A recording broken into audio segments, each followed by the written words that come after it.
All right, everyone. So Bret Hart talked about how his whole appearance on Raw came to be. This is what he said. Maybe 4 or 5 days ahead of time, I found out. They called and asked me if I wanted to go down.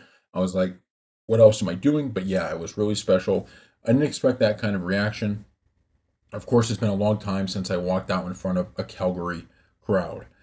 So the interesting part to me about this is that it kind of shows you that you kind of think WWE is this company that's got everything planned out perfectly, and it's like, nah, 4 or 5 days before they decided to ask Bret Hart to see if he would like to do it. Now that doesn't mean that WWE never didn't have this circled on their calendar or something like that as, hey, this is potentially something we can do. But it's kind of cool that stuff can come basically just like this, right? Just come together, and then it kind of makes a pretty good moment. And then they could utilize that to build a Gunther Goldberg feud. Like, that's kind of the coolest part, right? This is something that came together 4 or 5 days before it happens.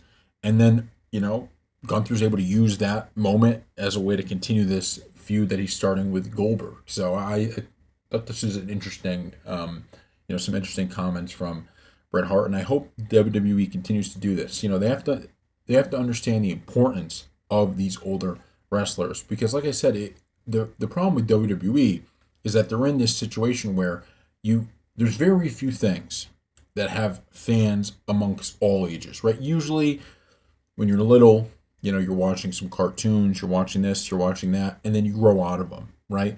WWE is one of those rare things where you're appealing to people of almost every age, right? So there's people who remember Hogan and Andre and all of that, and then you got people who are attitude era guys, then you have ruthless aggression people, and now as the company gets older and older, you have people from amongst all different eras, or who it's not even like it's one era better than the other. It's the era that you loved, right? The era that you grew up watching that usually has a fondness, in your heart.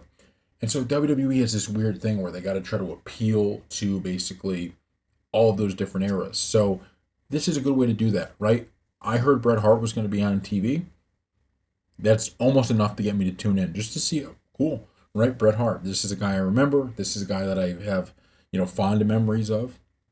And so you watch it. And so I think let's hope they continue to do this, right? Bring back as many as you can. Doesn't mean you got to put them in huge rivalries or take away from some of the younger guys because you want to build the younger guys too. But you could do this too. So thank you all for watching, and we'll see you next time.